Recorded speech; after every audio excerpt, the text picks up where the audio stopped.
اعوذ باللہ السمیع العلیم من الشیطان اللعین الرجیم بسم اللہ الرحمن الرحیم الحمد للہ الاول بالاول ان کان قبلہ والآخر بلا آخر یکون بعدہ الذي قصرت عن رؤيته ابصار الناظرين وعجزت عن نعته اوهام الواصفين ثم الصلاة والسلام على اشرف الانبياء والمرسلين وخاتم النبيين سيدنا ونبينا ومولانا ومولى الثقلين جد الحسن والحسين ابي القاسم محمد صلى على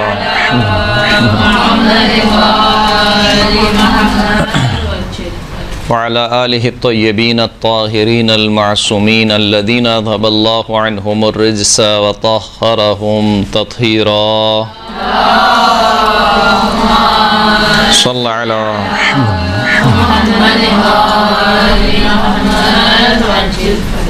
واللعنة الدائمة على أعدائهم أجمعين أما بعد وقد قال الله سبحانه وتعالى في كتابه المجيد بسم الله الرحمن الرحيم ومن يعظم شعائر الله فإنها من تقوى القلوب صلاة پڑھیں محمد و آل محمد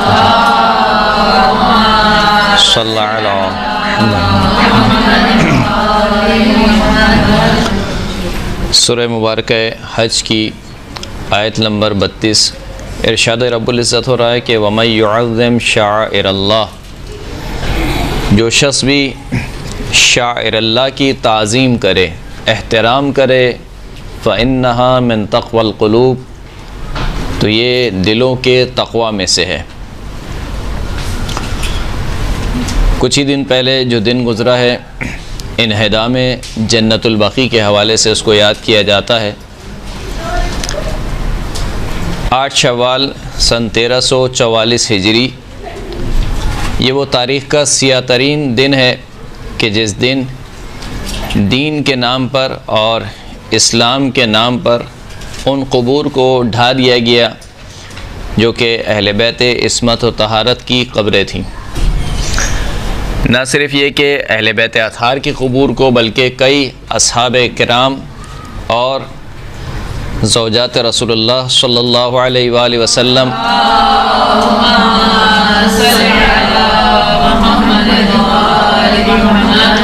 اسی طریقے سے عمات النبی یعنی رسول خدا کی پھوپھیاں اور اسی طریقے سے کئی وہ افراد کہ جن کا تعلق نبوت اور رسالت کے گھرانے سے تھا یا جو رسول اللہ کے اصحاب تھے، ان تمام کی قبور کو ڈھا دیا گیا۔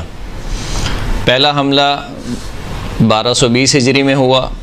سعود بن عبدالعزیز جب برسر اقتدار آیا تو اس نے 1220 ہجری میں حملہ کیا، پھر اس کے بعد 1234 ہجری میں دوبارہ سلطنت عثمانیہ نے ان قبور کو دوبارہ تعمیر کیا، لیکن سن 1344 ہجری 8 شوال سن 1344 ہجری میں جب وہابیت برسر اقتدار ہوئی تو انہوں نے مدینہ کے 5 مفتیوں سے یہ فتویٰ صادر کروایا کہ قبروں پر عمارت بنانا اجماع مسلمین ہے اس کے اوپر کہ یہ حرام ہے۔ مسلمین کا کیا ہے؟ اجماع ہے۔ اور کچھ احادیث پیش کی کہ ان احادیث سے یہ ثابت ہوتا ہے کہ قبور پر تعمیر کرنا، عمارت بنانا یہ بدعت ہے اور یہ نہیں ہونی چاہیے۔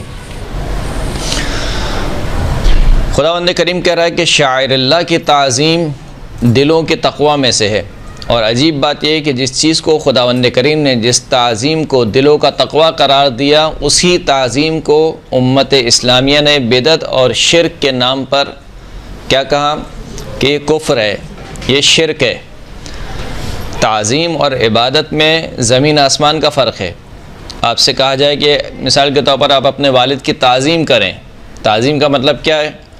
مثلا والد کے آگے نہ چلیں۔ کہا گیا کہ جب تمہارے والد اور تم ایک ساتھ چل رہے ہو تو تم اپنے والد سے آگے آگے نہ چلو، والد سے پیچھے چلو۔ والد کا نام احترام سے لو، والدہ کا نام احترام سے لو۔ یہ کیا ہے؟ سب تعظیم کے زمرے میں آتا ہے۔ کوئی بھی یہ نہیں کہتا کہ اگر آپ نے اپنے والد کی تعظیم کی تو گویا ایسا ہے کہ آپ نے اس کی عبادت کی۔ عبادت ایک الگ چیز ہے اور تعظیم ایک الگ چیز ہے۔ تو اب قبروں کے سامنے جا کر کھڑا ہونا یا قبروں سے توسل کرنا مثال کے طور پر، یہ سب تعظیم کے زمرے میں آتا ہے۔ آپ صاحب قبر کو باعظمت شمار کرتے ہیں، لہٰذا اس کے وسیلے سے خداوند کریم کی بارگاہ میں دعا کرتے ہیں۔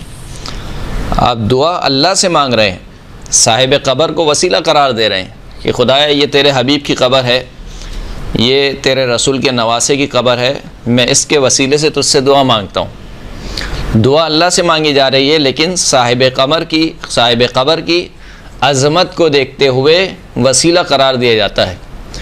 لیکن جو وہابی حضرات ہیں وہ کہتے ہیں کہ یہ جو عمل ہے بالکل مشابہ ہے مشرکین کے عمل کے۔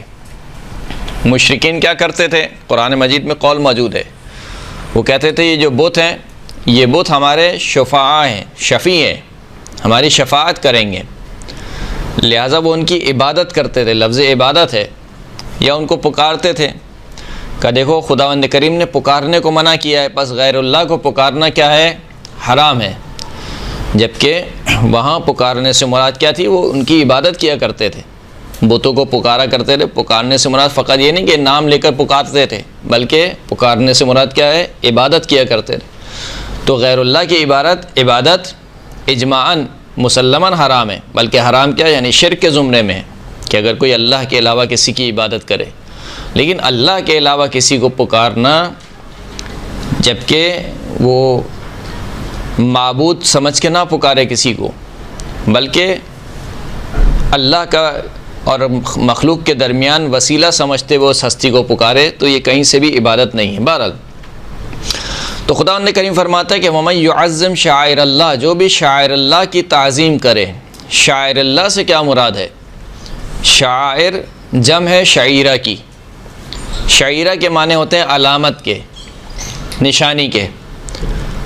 لہذا کہا گیا کہ جو شخص بھی اللہ کی نشانیوں کی تعظیم کرے تو یہ کیا ہے؟ دلوں کے تقویٰ میں سے۔ تو اللہ کی نشانیاں تو بہت ساری ہیں، پوری کائنات اللہ کی نشانی ہے نہیں ہے؟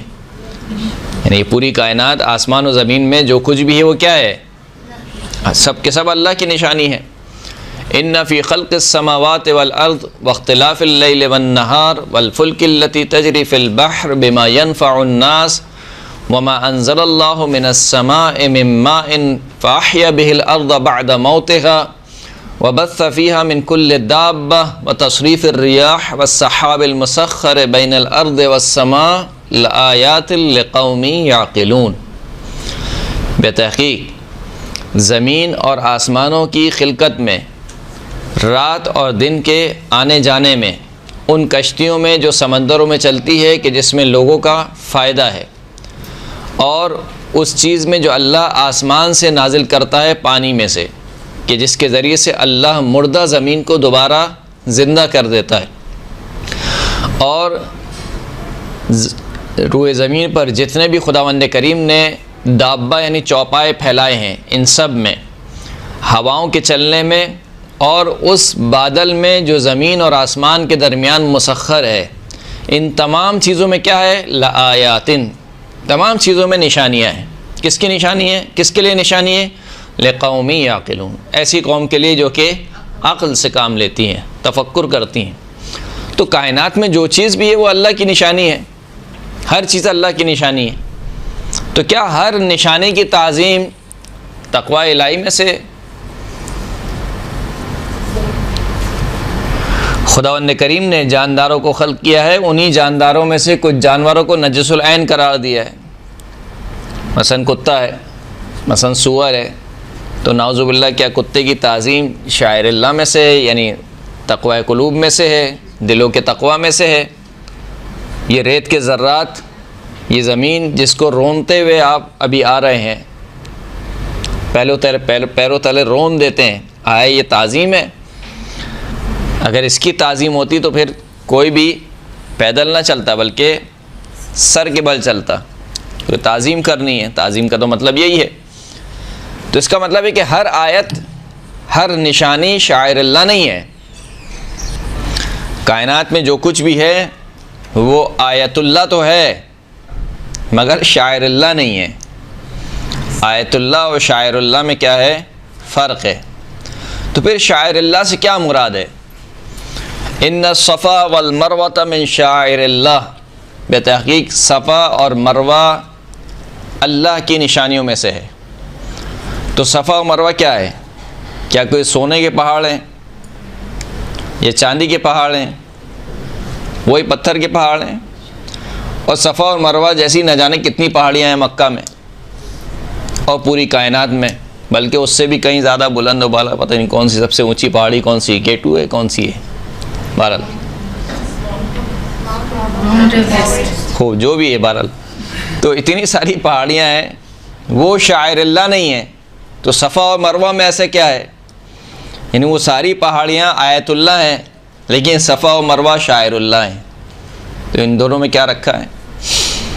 هو الذی مد الارض وجعل فیہا رواسی وانہارا، خداوند کریم وہ ہے، اب خدا اپنی نشانی بیان کر رہا ہے، خداوند کریم وہ ہے کہ جس نے تمہارے لیے زمین کا بچھونا بچھایا، زمین کا فرش بچھایا، وجعل فیہا رواسی، اور اس زمین پر تمہارے لیے پہاڑوں کی میخیں گاڑ دی۔ میخ سمجھتی ہیں؟ کیل کو بولتے ہیں، یعنی محکم اور مضبوط پہاڑ اس زمین میں بنائے تمہارے لیے، وانہارا، اور نہروں کو جاری کیا۔ اسی طریقے سے خداوند کریم نے ارشاد فرمایا کہ والبدن جعلناها لکم من شعائر اللہ، بدن بولتے ہیں اس قربانی کو جو حاجی اپنے ساتھ لے کر چلتا ہے۔ انشاءاللہ خداوند کریم آپ سب کو حج کی زیارت نصیب کرے۔ حج میں جو حج کی ایک قسم ہے حج قران، حج قران میں جو احرام باندھا جاتا ہے، وہ حاجی جو اپنے ساتھ قربانی لے کر چلتا ہے، وہ قربانی کا ساتھ لینا ایک احرام کا حصہ ہے۔ تو وہ جو قربانی ہوتی ہے، اس قربانی کے گلے میں چپلوں کا ہار پہنایا جاتا ہے، یا جو ہے وہ اونٹ جو ہوتا ہے، اونٹ کا جو کوہان ہوتا ہے، اس کو شک کیا جاتا ہے، چیرا لگایا جاتا ہے اس کو۔ یہ کیوں کیا جاتا ہے؟ یہ اس وجہ سے کیا جاتا ہے کہ اگر خدا نخواستہ دوران سفر وہ جانور بھاگ جائے، کہیں چلے جائے، تو جس کے پاس بھی یہ جانور جائے، چپلوں کا ہار دیکھ کے سمجھ جائے کہ یہ کون سی قربانی ہے، یہ قربانی کا جانور ہے، حاجی کی قربانی کا جانور ہے۔ یا اونٹ کا کوہان شک ہوا ہوا دیکھ کر وہ سمجھ جائے کہ یہ منی میں قربان ہوگا، لہٰذا اب اس کی خرید و فروخت بھی حرام ہے اور اس کا گوشت بھی حرام ہے، نہ اس کو پکڑ کے وہ کاٹ سکتا ہے، نہ اس کو پکڑ کے بیچ سکتا ہے۔ اس قربانی کو خداوند کریم کہہ رہا ہے کہ والبدن جعلناها لکم من شعائر اللہ، یہ جو قربانی کا جانور ہے، اس کو ہم نے تمہارے لیے شاعر اللہ میں سے قرار دیا۔ تو اس قربانی کے جانور میں ایسی کیا خاص بات ہے؟ بہرحال یہ قربانی کا جانور تو جنت سے نہیں آیا ہوا، چلیں آپ حضرت اسماعیل کے لیے کہہ سکتے ہیں کہ ان کی قربانی کا جانور جنت سے آیا تھا، آپ کہہ سکتے ہیں کہ وہ جنت کا ہے، یہ دنیا کا ہے، لیکن اس جیسے نہ جانے کتنے اونٹ ہوں گے دنیا میں، اور اس جیسے نہ جانے کتنے دمبے اور بکرے ہوں گے دنیا میں۔ اس میں ایسی کیا خاص بات ہے کہ دوسرے جانور تو آیت اللہ ہیں مگر یہ شاعر اللہ ہے؟ وجہ کیا ہے؟ سے خود خداوند کریم فرماتا ہے کہ اللہ الذی جعل لکم الانعام، خداوند کریم وہ ہے کہ جس نے تمہارے لیے چوپاؤں کو خلق کیا۔ کیوں خلق کیا؟ لترکبوا منہا، کہ ان میں سے بعض پر تم سوار ہو، ومنہا تاکلون، اور ان میں سے بعض کو تم کھا لو، یعنی بعض کا گوشت استعمال کرو، بعض کو سواری کے طور پر استعمال کرو۔ تو سارے کے سارے جانور خداوند کریم کہہ رہا ہے کہ ہماری نشانی ہے، پہاڑ ہماری نشانی، زمین ہماری نشانی۔ والارض بعد ذلك دحاها، خدا نے آسمان بنانے کے بعد زمین کو بچھا دیا۔ وجعل فيها رواسي، اور زمین کو بچھانے کے بعد اس میں پہاڑوں کی میخیں گاڑ دیں۔ اس سے پہلے والی جو آیت ہے اخرج منها ماءها ومرعاها، زمین کو بچھایا اور پھر اس زمین میں سے پانی نکالا، اور مرعا بولتے ہیں وہ جو چراگاہ ہوتی ہے، یعنی وہ کھیتی اگائی کہ جو تمہارے جانوروں کے لیے چراگاہ بنے۔ اور پھر اس کے بعد کہا کہ پہاڑ کوئی میخیں جو ہے وہ گاڑ دیں اس زمین میں۔ کیونکہ متاع لکم ولانعامکم، یہ سب کام ہم نے کس لیے کیا؟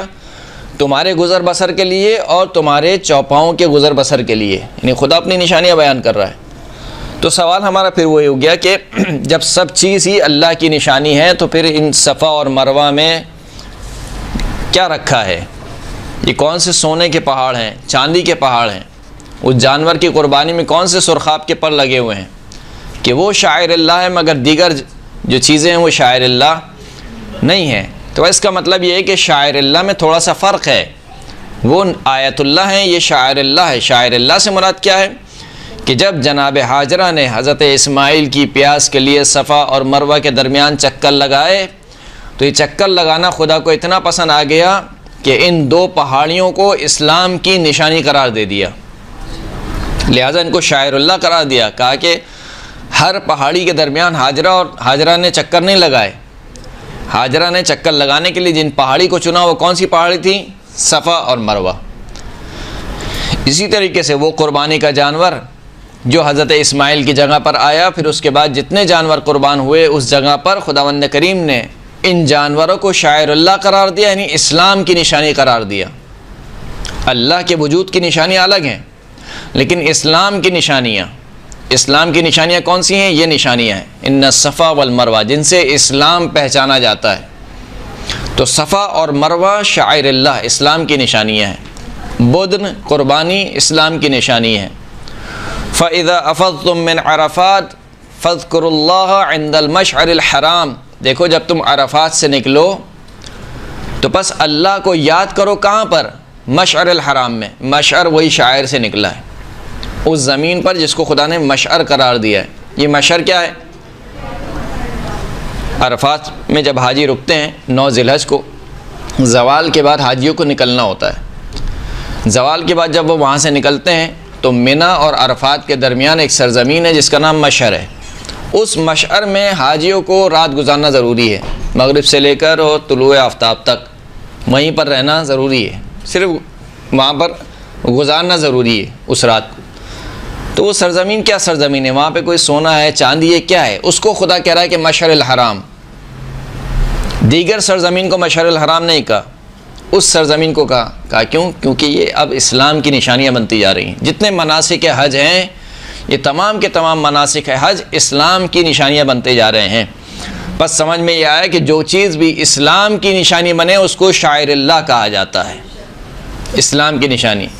تو اب عجیب بات یہ ہے کہ وہ پہاڑیاں کہ جن پہاڑی کے درمیان جناب حاجرہ نے چکر لگائے وہ تو شاعر اللہ میں سے ہوں، لیکن خود جناب حاجرہ شاعر اللہ میں سے نہ ہو۔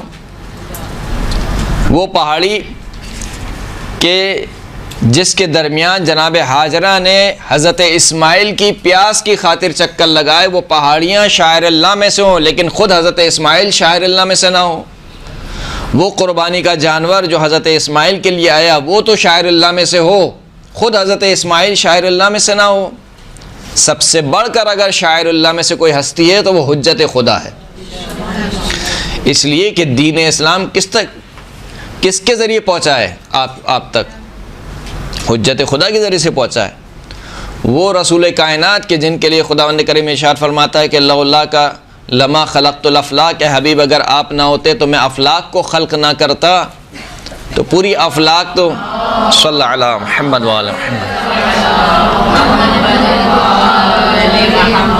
تمام کے تمام افلاق تو اللہ کی نشانی ہوں، مگر وہ رسول کہ جس کی وجہ سے کائنات خلق ہوئی ہے، وجہ تخلیق کائنات جو ہو وہ شاعر اللہ میں سے نہ ہو۔ کیسے ممکن ہے جب صفا اور مروہ جو کہ پتھر کے پہاڑ ہیں ان کی تعظیم دلوں کے تقوی میں سے ہے، لیکن رسول اللہ کی تعظیم دلوں کے تقوی میں سے نہیں ہے؟ کیسے ممکن ہے؟ ارے رسول اللہ کو آپ چھوڑیے، ایک عام مومن کی حرمت، مومن کی تعظیم آپ توہین نہیں کر سکتے کسی مومن کی، نہ اس کی زندگی میں نہ اس کے مرنے کے بعد۔ اجماعی مسئلہ یہ ہے، اجماعاً مومن کی حرمت، اسلام کی حرمت کیا ہے؟ حرام ہے توہین کرنا۔ مثال کے طور پر کوئی شخص مر جائے، دفن ہو جائے، آپ کسی کی قبر پر جا کر رفع حاجت نہیں کر سکتے ہیں، حرام ہے یہ کام، کیونکہ توہین ہے، مومن کی توہین ہے۔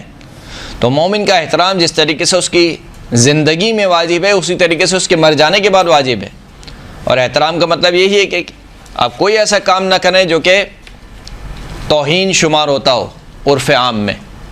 اور احترام کا مطلب ہرگز عبادت نہیں ہوتا. یعنی اگر کوئی کہے کہ آپ مومن کی قبر کا احترام کریں تو کیا اس کا مطلب یہ ہے کہ ہم اس کی عبادت کریں؟ نہیں، عبادت نہیں ہے. عبادت ایک الگ چیز ہے. احترام اور تعظیم یہ دو الگ الگ مطلب ہیں. جیسے خود والدین کے بارے میں کس قدر تاکید ہے کہ والدین کا احترام کرو. کوئی یہ نہیں کہتا کہ والدین کا احترام کیا اس کا مطلب ہے کہ کوئی عبادت کر لی. عبادت نہیں ہوئی. تو یہ تو ایک عام مومن کی بات ہے کہ وہ رسول کائنات کی جس کا کلمہ پڑھ کے مومن بنتا ہے، آپ کہیں کہ اس کی تعظیم شرک ہے، نعوذ باللہ. اس کا احترام، اس کے قبر کی تعظیم آپ کہیں کہ شرک ہے، کیسے ممکن ہے یہ؟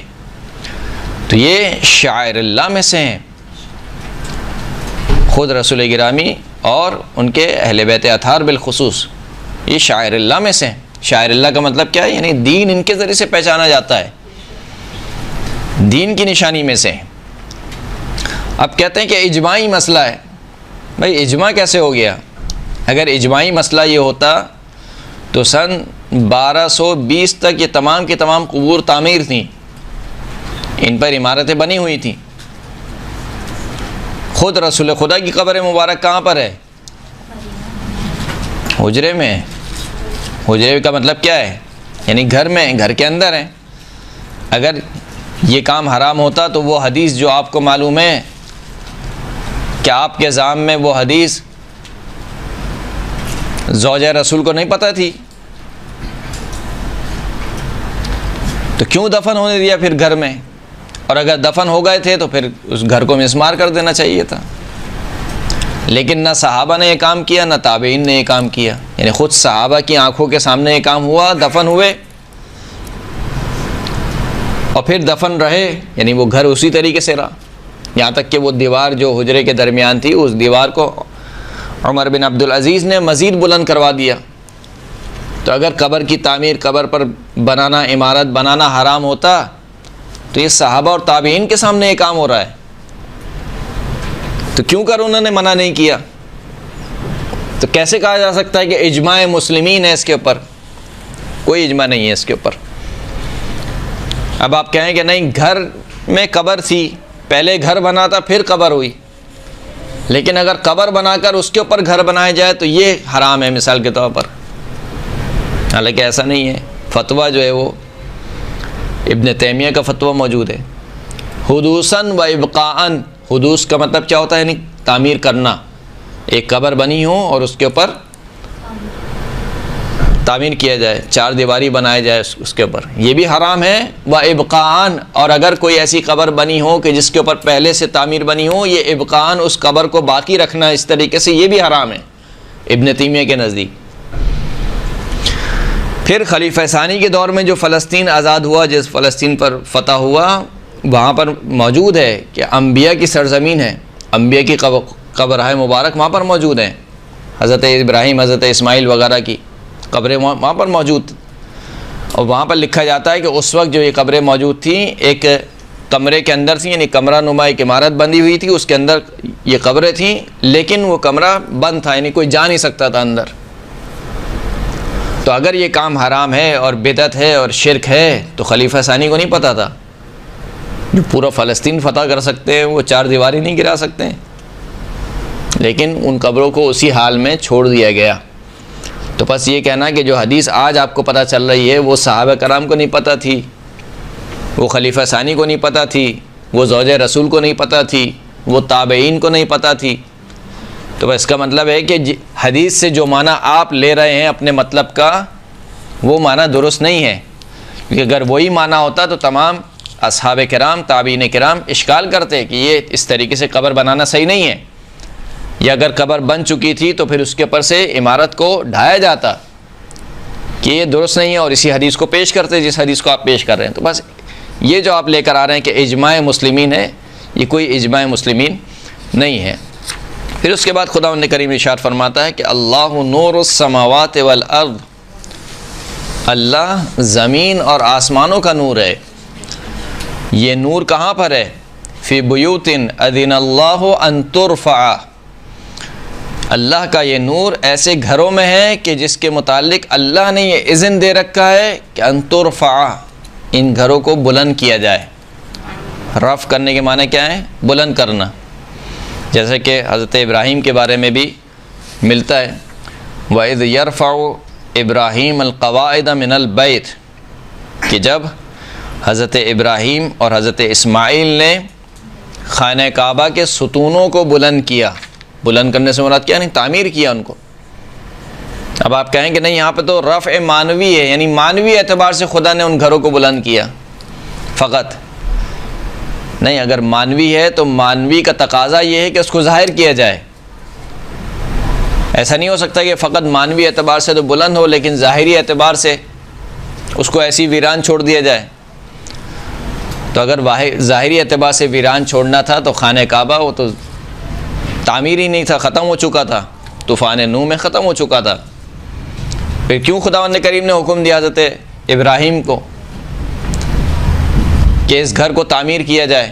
اگرچہ کہ وہاں پر کوئی قبر نہیں ہے ابھی، اس وقت کوئی قبر نہیں تھی، لیکن آج کے دور میں خداوند کریم آپ کو زیارت نصیب کرے۔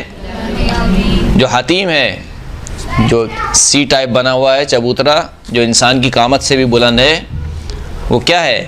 حجر اسماعیل جس کو کہتے ہیں۔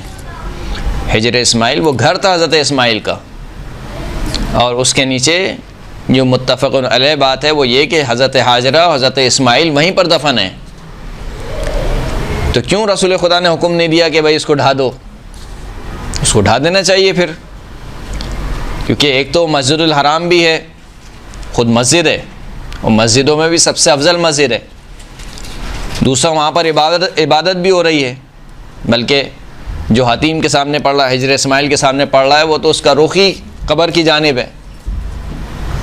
تو عبادت بھی ہو رہی ہے، قبر بھی مسجد میں دفن ہے، اور قبر تعمیر بھی ہے۔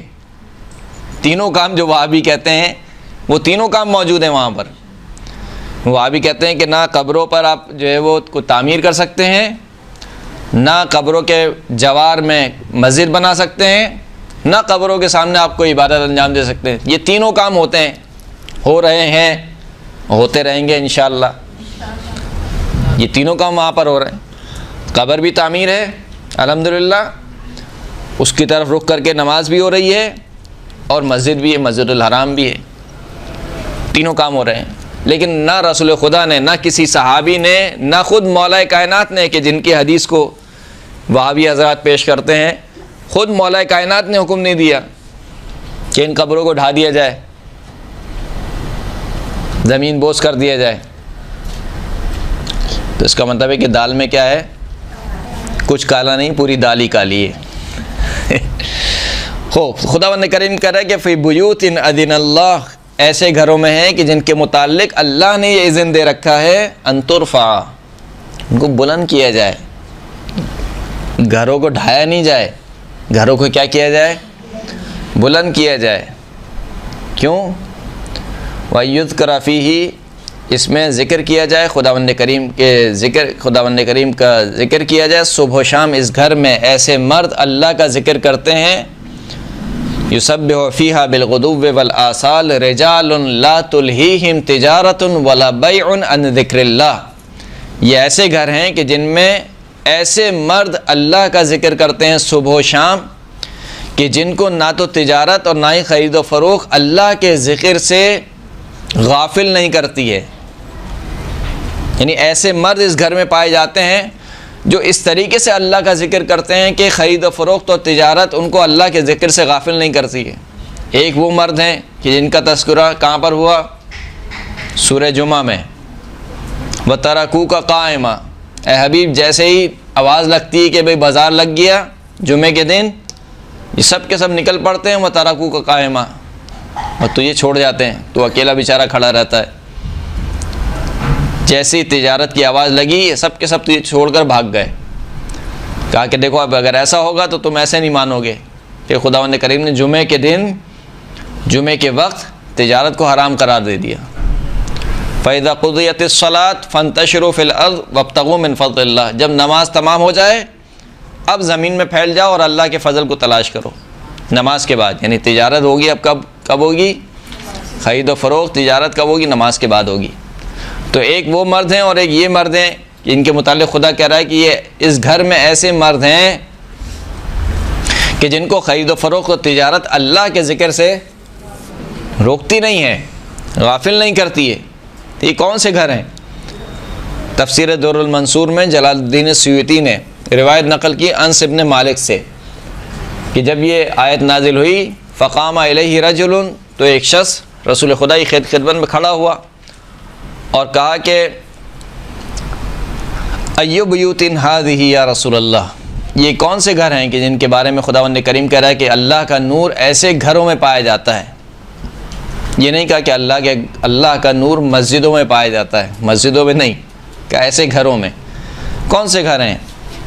اللہ کے رسول نے فرمایا کہ بیوت الانبیاء، یہ انبیاء کے گھر ہیں۔ اتنا سننا تھا کہ روایت کہتی ہے فقام الیہ ابو بکر، خلیفہ اول کھڑے ہوئے اور اشارہ کیا بیوی فاطمہ الزہرا سلام اللہ علیہا کے گھر کی طرف،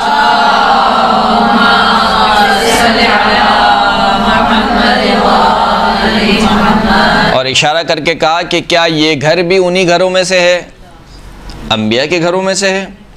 اللہ کے رسول نے کہا نعم من افاضلہا، انبیاء کے گھروں میں سے، نہ صرف انبیاء کے گھروں میں سے بلکہ انبیاء کے گھروں میں جو سب سے افضل ترین گھر ہے وہ فاطمہ الزہرا سلام اللہ علیہا کا گھر ہے۔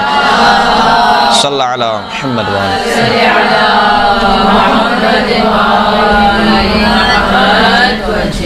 تو وہ گھر کہ جس کو خداوند کریم کہہ رہا ہے اذن اللہ ان ترفع، خدا نے اذن دے رکھا ہے کہ اس گھر کو بلند کیا جائے، اس کو تعمیر کیا جائے۔ یہ گھر کون سا گھر ہے؟ عام گھر نہیں ہے۔ سد الابواب الا باب علی، حدیث متفق علیہ،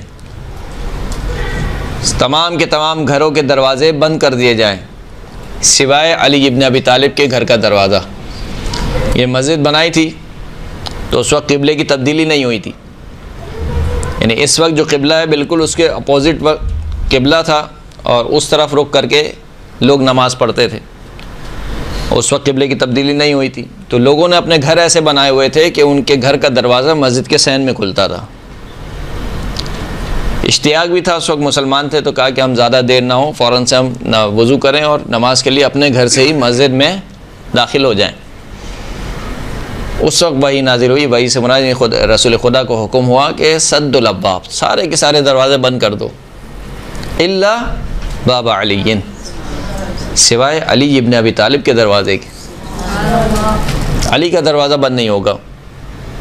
تو یہ کیا محض فقط اتفاق ہے؟ کیا ہے یہ؟ یعنی لوگ احادیث نقل کرتے ہیں لیکن اب ان سے پوچھیں کہ بھئی اس میں کیا ہے، کوئی فضیلت ہے کہ نہیں؟ کوئی فضیلت نہیں ہے، بس ایسی، ایسی اگر ہے تو سارے بند ہو گئے تو یہ بھی بند ہو جاتا۔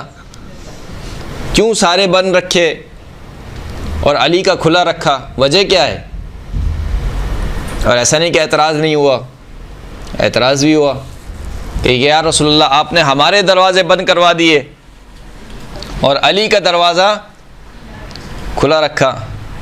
تو جواب بھی اللہ کے رسول نے دیا کہ نہ میں نے تمہارے دروازے بند کرائے، نہ میں نے علی کا دروازہ کھلا رکھا، اللہ نے تمہارے دروازے بند کرائے، اللہ نے علی کا دروازہ کھلا رکھا۔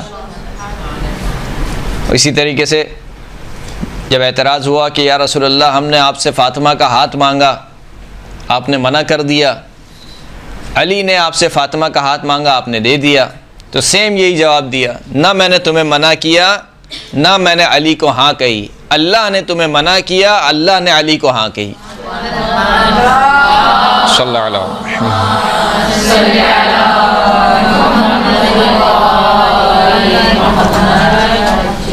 تو بالآخر کچھ تو ہے نا اس گھر میں۔ کیا آپ کہیں کہ نہیں کوئی فضیلت نہیں تھی؟ اگر کوئی فضیلت نہیں تھی تو کیوں سارے کے سارے دروازے بند رکھے؟ اب جنہیں ایڈیشن کرنے کی عادت ہے وہ فضائل میں یقیناً کہیں نہ کہیں سے ایڈ کر دیتے ہیں کہ سارے کے سارے دروازے بند ہو جائیں سوائے علی کے دروازے کے اور فلاں کے روشن دان کے، وہ فلاں کا روشن دان کھلا رہے اور علی کا دروازہ کھلا رہے۔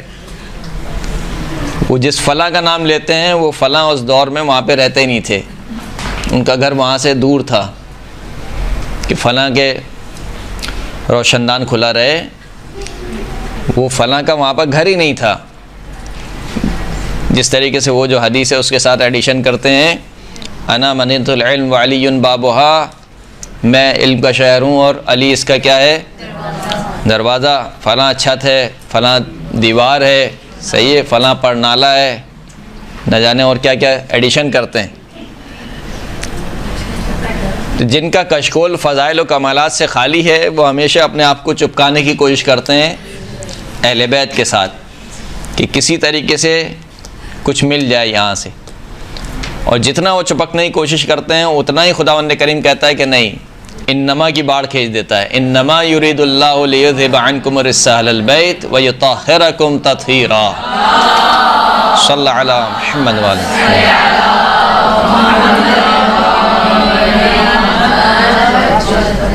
کہ باقاعدہ اللہ کے رسول چادر میں آ کر پنجتن پاک کو یعنی اپنے علاوہ اور 4 دیگر ہستیوں کو جمع کرتے ہیں اور باقاعدہ چادر کے کونوں کو پکڑ لیتے ہیں کس کے، یہاں تک کہ خود روایت موجود ہے۔ یعنی عجیب تعجب یہ ہوتا ہے کہ روایات موجود ہیں، صحیح السند روایت موجود ہیں، خود ان کے مصادر میں موجود ہیں کہ جناب سلمہ نے کہا کہ کیا میں بھی آ سکتی ہوں؟ کہا کہ انتی علی الخیر، تم خیر پہ تو ہو پر اہل بیت میں سے نہیں ہو۔ تو یہ خود یہ رسول خدا کا طریقہ کار بتا رہا ہے کہ یہ حکم مخصوص ہے ان افراد کے ساتھ۔ تو بہرحال تو یہ جو بی بی فاطمہ زہرا سلام اللہ علیہ کا گھر ہے، یا اللہم صلی علی محمد، اس گھر کے متعلق خدا نے کہا کہ اس میں اللہ کا نور پایا جاتا ہے اور اس گھر کو بلند کیا جائے۔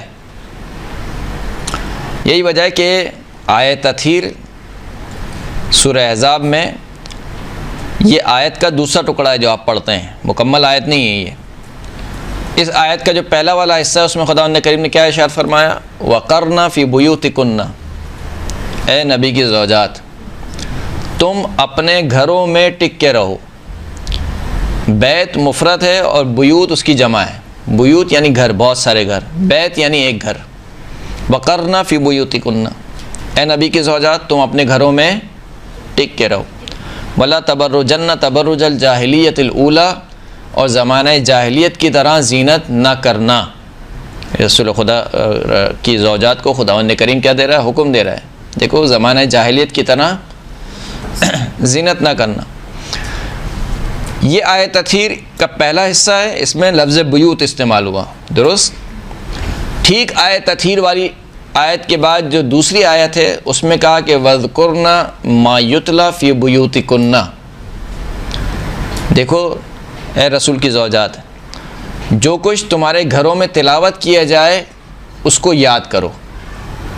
یہاں پر بھی بیوت کا لفظ ہے، آیت تطہیر سے پہلے بھی بیوت، آیت تطہیر کے فوراً بعد والی آیت اس میں بھی کیا ہے؟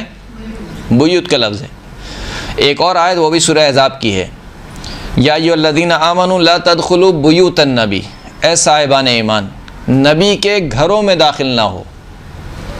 نبی کے گھروں میں، نبی کے گھر میں نہیں، گھروں میں۔ کیوں گھروں میں کہا؟ کیونکہ رسول کی زوجات متعدد تھیں، ہر زوجہ کا ایک حجرہ تھا، لہٰذا ہر حجرے کو ایک گھر کہا گیا۔ تو کہا کہ اے صاحبان ایمان نبی کے گھروں میں بغیر اجازت کے داخل نہیں ہونا۔ تو کوئی تو داخل ہوا ہوگا نا بغیر اجازت کے، جب یہ آیت آئی ہے یا ایھا الذین آمنوا لا تدخلوا بیوت النبی الا ان یؤذن لکم، مگر یہ کہ تمہیں اذن دے دیا جائے، اجازت دے دی جائے۔ تو یہاں پر بھی بیوت کا لفظ، 3 آیتیں میں نے آپ کی خدمت میں پڑھی، تینوں آیت میں کیا ہے؟ بیوت، نبی کے گھر یا زوجات کے گھر۔ وَقَرْنَ فِي بُيُوتِكُنَّ وَاذْكُرْنَ مَا يُتْلَى فِي بُيُوتِكُنَّ، ان تینوں آیات میں بیوت کا لفظ ہے۔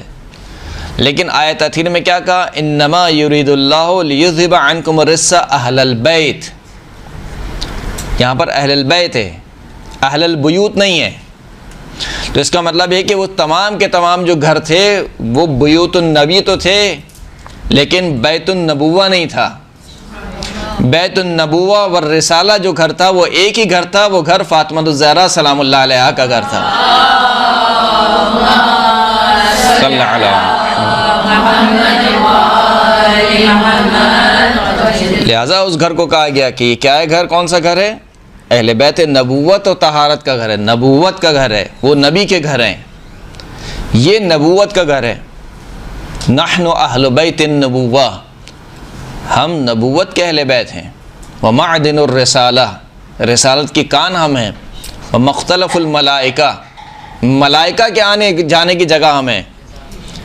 جبرائیل جس گھر میں آتے تھے وہ گھر حجرہ فاطمہ الزہرا سلام اللہ علیہا کا۔ اب بھی اگر خداوند کریم آپ کو انشاءاللہ توفیق دے، مدینے میں جب آپ جاتے ہیں، اگرچہ کہ اس حجرے میں اب داخل نہیں ہو سکتے ہیں، جو ستون جبرائیل ہے وہ بی بی فاطمہ زہرا کے گھر میں ہے۔ ستون جبرائیل اس کو کیوں کہتے ہیں؟ کہ وہاں پر جناب جبرائیل آتے تھے وہی لے کر، اس وجہ سے اس کو ستون جبرائیل کہتے ہیں۔ تو وہ ستون جبرائیل کیوں فاطمہ کے گھر میں ہے، کسی اور کے گھر میں کیوں نہیں ہے؟ اسی وجہ سے اس گھر کو اہل بیت نبوت اور رسالت کا گھر کہا جاتا ہے۔ پھر اس کے بعد سورہ کہف میں جب وہ لوگ پہنچے اس غار کے پاس کہ جہاں پر اصحاب کہف سو رہے تھے، تو کہا کہ اب اس غار کا کیا کیا جائے؟ تو ان کی قوم دو حصوں میں بٹ گئی، ایک کچھ ان میں سے مومنین تھے، کچھ اس میں سے کافر تھے۔ جو کافر تھے وہ کیا کہنے لگے؟ ابنوا علیہ بنیانا، اس کے اوپر عمارت بنا دی جائے، ان کی قبروں پہ کیا کر دیا جائے؟ عمارت بنا دی جائے۔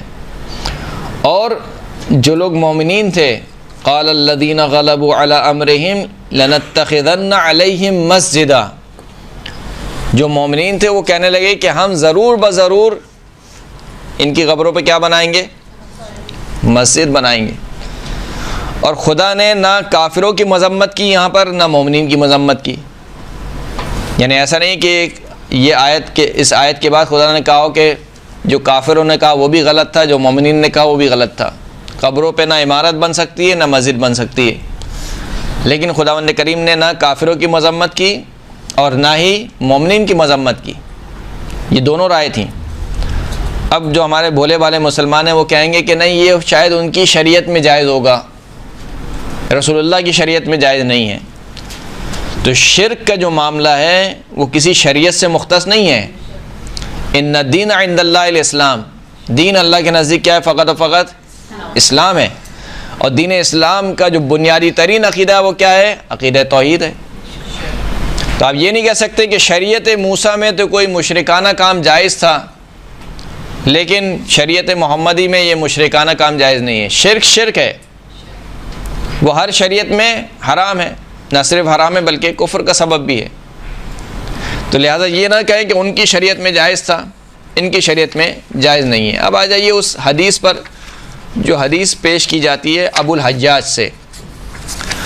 ابو الحجاج یہ کہتا ہے کہ مجھ سے مولا کائنات امیر المؤمنین علی ابن ابی طالب علیہ الصلوۃ والسلام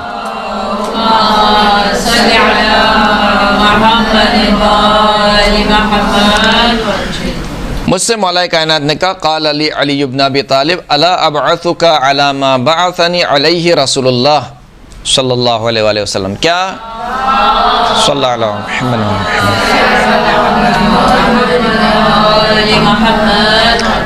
کیا میں تجھے ایسے کام کے لیے نہ بھیجوں کہ جس کام کے لیے مجھے رسول اللہ نے بھیجا تھا؟ کہا وہ کیا کام ہے؟ اللہ تدع تمثالا الا طمستہ، کہ کسی بت کو نہ دیکھنا مگر یہ کہ اس کو توڑ دینا، جس بت کو بھی پاؤ اس بت کو توڑ دینا، گرا دینا، منہدم کر دینا اس کو۔ ولا قبرا مشرفا الا سویتہ، اور کسی قبر کو نہ پاؤ جو کہ مشرف حالت میں ہو، مشرف یعنی بلندی پر ہو اور جس کا سایہ پڑ رہا ہو، اس کو کہتے ہیں مشرف۔ الا سویتہ، مگر یہ کہ اس کو برابر کر دینا۔ مشرف خاص طور پر اس حالت کو کہا جاتا ہے، یعنی اونٹ کے کوہان کو آپ نے دیکھا ہے کیسا ہوتا ہے؟ اونٹ کا کوہان، اس کو کہا جاتا ہے یہ اشرافی حالت ہے، مشرفی حالت ہے۔ تو اس حدیث میں کیا کہا گیا کہ ولا قبرا مشرفا، کسی ایسی قبر کو نہ دیکھنا کہ جو اس طریقے سے بنائی گئی ہو جس کا اونٹ کے کوہان کی طرح ہو، جیسے کہ آپ یہ وہاں بھی لوگ اسی طریقے سے بناتے ہیں قبریں اپنی، جنت البقیع میں بھی آپ نے دیکھا ہے قبریں کیسی بنی ہیں، اونٹ کے کوہان کی طرح بنی ہوئی ہیں. کہ کسی ایسی قبر کو نہ دیکھنا الا سویتہ. تو مشرف کے معنی پہلے سمجھنے کی ضرورت ہے، پھر تسویہ کے معنی سمجھنے کی ضرورت ہے. اور پھر اس سے پہلے جو جملہ ہے وہ کیا ہے؟ اللہ تدع تمثالا، کسی بت کو نہ چھوڑنا الا طمستہ، مگر یہ کہ اس کو منہدم کر دینا. اس کا مطلب ہے کہ یہ کہاں کی بات ہو رہی ہے؟ یہ بات ہو رہی ہے یہودیوں کی اور مشرکین کی اور بت پرستوں کی بات ہو رہی ہے. بت پرست جو ہے وہ ظاہر سی بات ہے بت کی پوجا کرتے تھے، اور یہودیوں میں سے ان کا طریقہ کار یہ تھا کہ جب کوئی ان کا صالح بندہ ان کے نزدیک کوئی مرتا تھا تو اس کی قبر کو وہ مسجد بنا لیتے تھے اور اس کی قبر کے طرف رخ کر کے گویا وہ قبر کی ہی عبادت کرتے تھے. تو لہٰذا کہا کہ اس کو کیا کر دو؟ منہدم کر دو. تو پہلی بات تو یہ کہ اس حدیث کی جو سند ہے وہ سند ضعیف ہے، اگرچہ کہ روایت صحیح مسلم کی ہے، لیکن اس حدیث کی جو سند ہے اس میں 4 افراد ہیں. ایک وکیع، ایک سفیان ثوری، ایک حبیب بن ثابت اور ایک ابو وائل اسدی. 4 افراد. یہ 4 افراد ضعیف ہیں. اور دوسرا، اگر یہ درست بھی ہو حدیث تو اس حدیث کا معنی یہ نہیں ہے کہ آپ کہتے ہیں کہ قبروں کو منہدم کر دینا، اس لیے کہ یہاں پر یہ نہیں کہا کہ ولا قبرا مشرفا الا ہدمتہ، کسی مشرف قبر کو نہ پانا مگر یہ کہ اس کو منہدم کر دینا. منہدم کے معنی نہیں ہے. الا سویتہ. تسویہ کے معنی کیا ہیں؟ تسویہ کے معنی ہے برابر کر دینا. یعنی ایک چیز اگر ٹیڑھی ہو، یہ مائک اگر ٹیڑھا ہے اس کو میں سیدھا کر دوں تو کہا یہ تسویہ ہو گیا.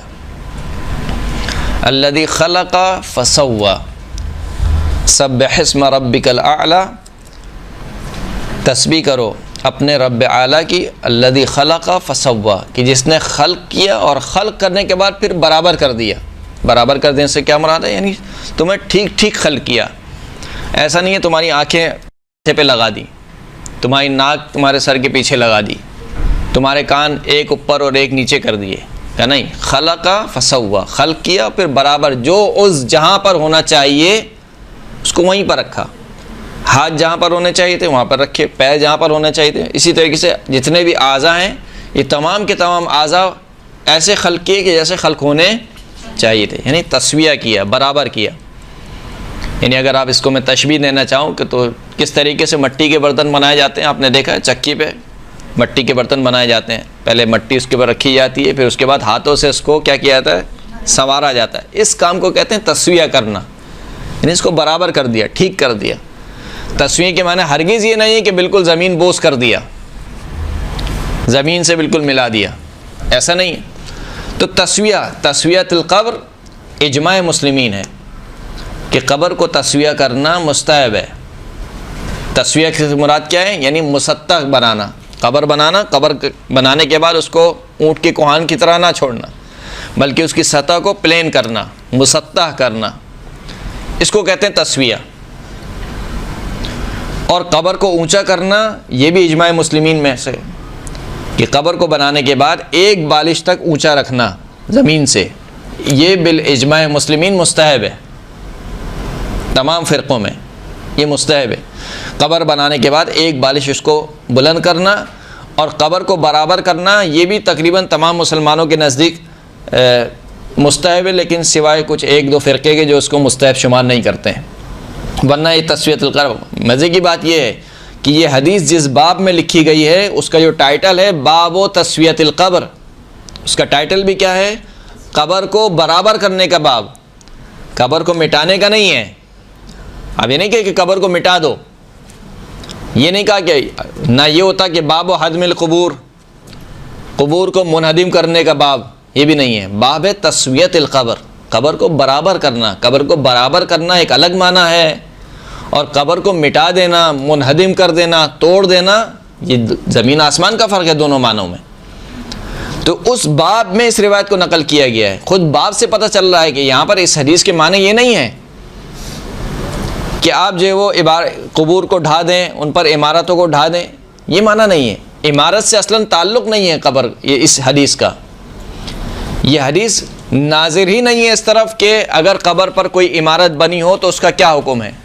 یہ تو خود قبر کی بات ہو رہی ہے کہ قبر کو کیا کرنا ہے؟ تسویہ کرنا ہے، قبر کو برابر کرنا ہے۔ اور مشرف کے معنی بھی ہم نے آپ کو بتا دی کہ مشرف کے معنی کیا ہیں کہ کوہان کی شکل کی نہ ہو، یہ معنی ہے اس کے۔ لیکن وہابی حضرات کیا معنی لیتے ہیں اس کے کہ اگر کسی قبر پر بلند و بالا کوئی قبر بنی ہو تو اس کو ڈھا دیا جائے۔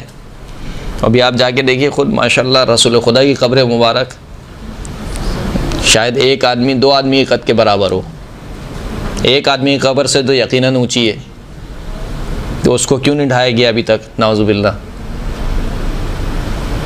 اور کب سے بنی ہوئی ہے؟ یعنی صدر اسلام سے لے کر آج تک، یعنی سارے مسلمان آ رہے ہیں، سارے مسلمان زیارت بھی کر رہے ہیں، اصحاب کرام کے سامنے وہ قبر موجود ہے، انہوں نے کیوں نہیں ڈھایا اس قبر کو؟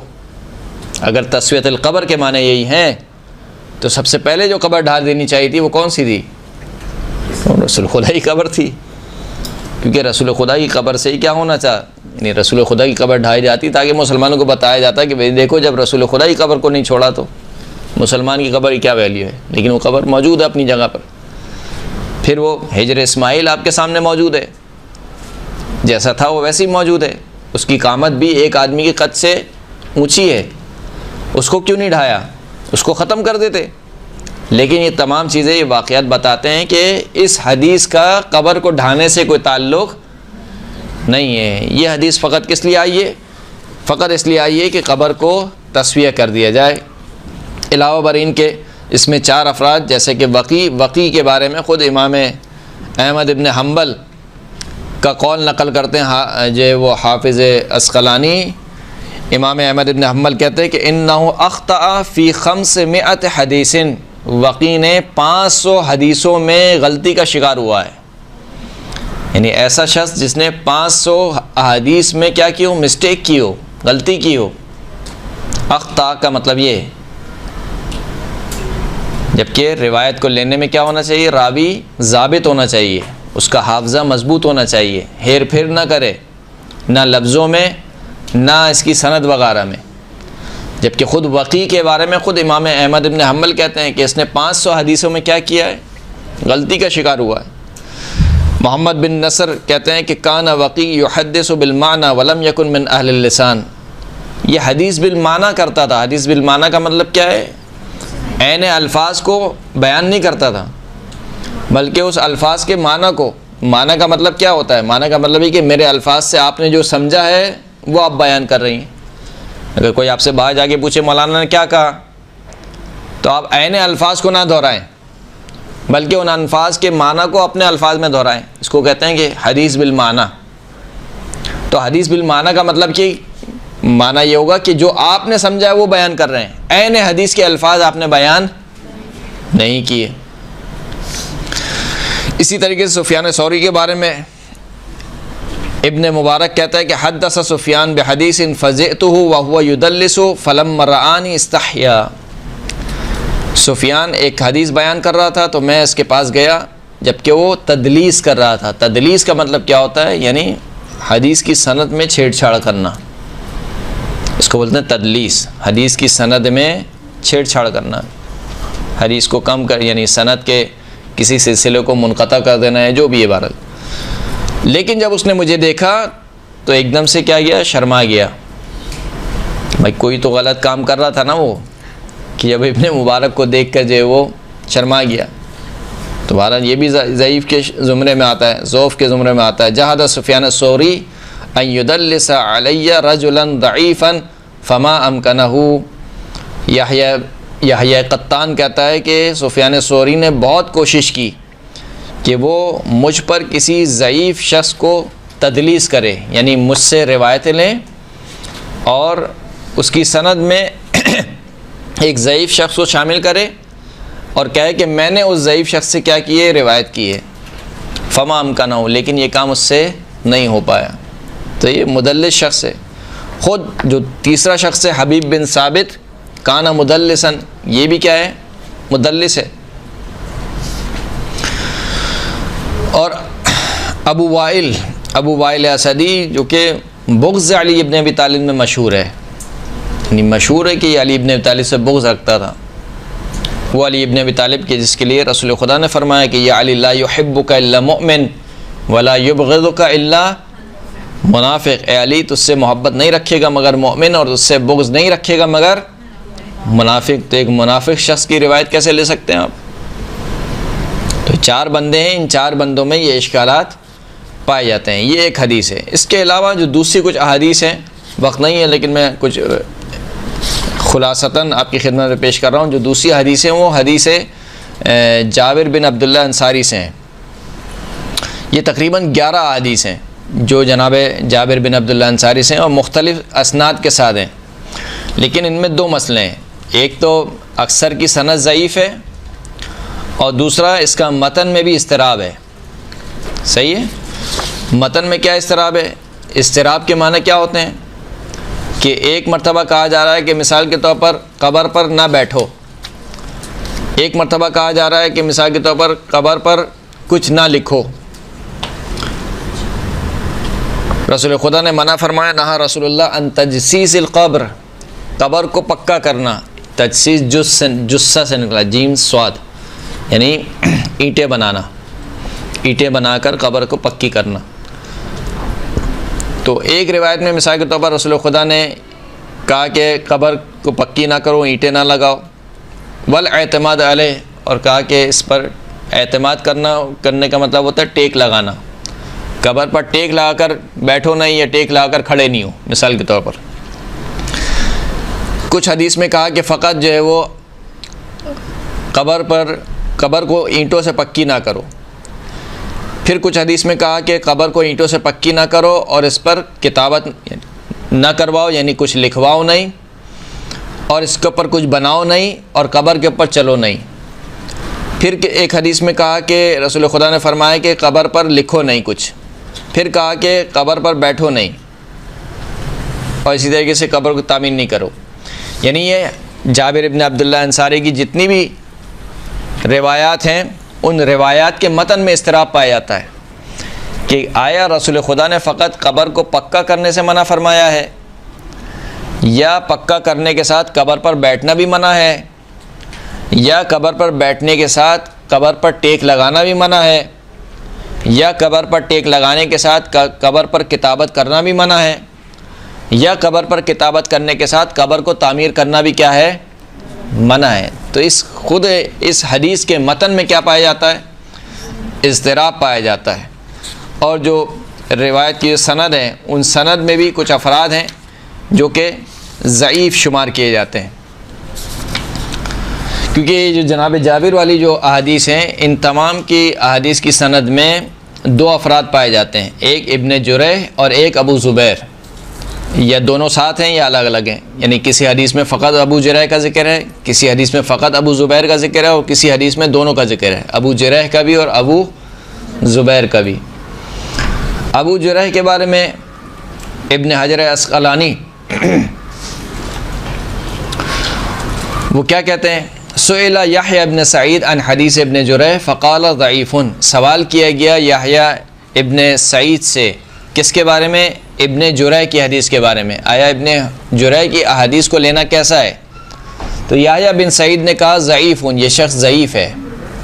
فقیل له وانه یقول اخبرنی قال لا شیء کلہ ضعیف۔ یحییٰ بن سعید سے کہا گیا کہ یہ جو ابو جریح ہے یہ کہتا ہے کہ مجھے خبر دی فلاں نے، کہا کہ نہیں، یہ سب بکواس کرتا ہے، اس کی خبروں کی کوئی ویلیو نہیں ہے، کلہ ضعیف، تمام کے تمام کیا ہے؟ ضعیف ہے۔ وقال احمد بن حنبل، احمد بن حنبل نے کیا کہا؟ اذ قال ابن جریح قال فلان وقال فلان واخبرت جاء بمناکیر، جب بھی کہیں دیکھو گے ابن جنیر یہ کہے کہ مجھ سے فلاں نے کہا، یا مجھے فلاں نے خبر دی، یا میں خبر دیتا ہوں، کہ یہ تمام کی تمام ابن جریح کی وہ روایت ہیں کہ جن میں منکر باتیں موجود ہیں، یعنی ضعیف شخص ہے، منکر احادیث کو، مجہول احادیث کو لے کر آتا ہے۔ خود ابن مالک بن انس، کان ابن جریح حاطب لیل، ابن جریح کیا ہے؟ رات کے وقت لکڑیاں جمع کرنے والا ہے۔ یہ ایک تشبیہ دی جاتی ہے کہ اگر کسی شخص کو یہ سمجھانا ہو کہ یہ شخص کیسا ہے، تو کہا جاتا ہے کہ یہ رات کے وقت لکڑیاں جمع کرنے والا ہے. یعنی کیا مطلب؟ رات کے وقت اگر آپ جمع کریں گے کوئی چیز تو کیسے جمع کریں گے؟ خصوصاً اس دور میں جب نہ لائٹ ہے، نہ ٹارچ ہے، نہ ٹارچ والے موبائل ہیں، کچھ بھی نہیں ہے. تو آپ کیا کرتے ہیں؟ اپنے تھیلے میں جو ملتا ہے وہ جمع کر لیتے ہیں. یعنی دقیق نہیں ہیں آپ.